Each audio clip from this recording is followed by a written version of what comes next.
C'est déjà demain avec vous, Anthony, et toute la journée, vous le savez, c'est le monde agricole qui est à l'honneur, et avec vous aussi, puisque la technologie se met au service des agriculteurs. Par exemple, les tracteurs de demain seront complètement futuristes, ils seront électriques et autonomes. Ah mais oui, mais vous savez que les nouveaux tracteurs, maintenant, ils sont présentés aussi bien sur les salons agricoles qu'au CES de Las Vegas, au Grand Salon Tech. Il y a énormément de tracteurs, alors notamment celui que je vous présentais ce matin, qui est un peu, j'allais dire, le Tesla du tracteur. C'est un modèle complètement électrique, qui se pilote tout seul, piloté par une intelligence artificielle. Il est équipé des mêmes technologies qu'on trouve dans les voitures autonomes, des systèmes de lidar, de caméras intelligentes. Donc il va se repérer tout seul sur la parcelle. Il sait exactement quand il faut faire demi-tour, quand il y a un autre obstacle, un autre appareil agricole, un autre engin agricole par exemple, comment il faut faire pour l'éviter. Mais ça va beaucoup plus loin que ça. C'est-à-dire qu'il va se connecter lui-même à Internet pour consulter les prévisions météo.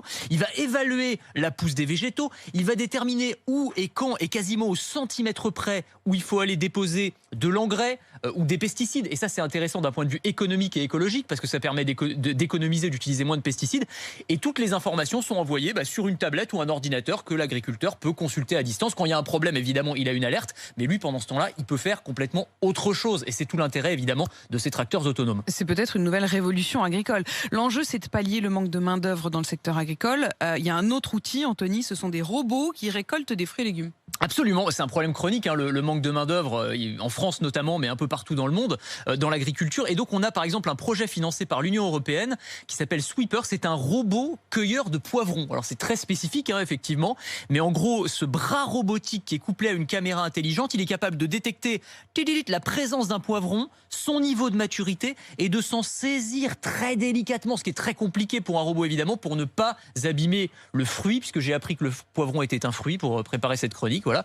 Et donc vous avez d'autres modèles, des robots cueilleurs de fraises, des robots cueilleurs de tomates, conçus par Panasonic, qu'on connaît plus pour ses télés que pour ses robots agricoles. Mais effectivement, il y a plein de Un mot sur le prix qui est quand même. Alors tout ça coûte très cher. Il y a quand même des startups très intéressantes qui permettent de faire baisser les prix. Je pense à WeFarmUp, qui est une sorte d'Airbnb pour les agriculteurs. C'est-à-dire que plutôt que d'investir 100 000, 200 000 euros dans une moissonneuse-batteuse ou un tracteur, on va pouvoir le louer à un autre agriculteur qui n'utilise pas sa machine tous les jours. Exactement comme pour Airbnb pour les Mais comme pour les on pouvait logements. faire avec les moissonneuses-batteuses dans le temps, qu'en général on se partageait pour un village. Exactement. Un jour chez l'un, un jour chez l'autre. Ça passe par des plateformes. Ça devient plus moderne. Merci beaucoup Anthony Morel.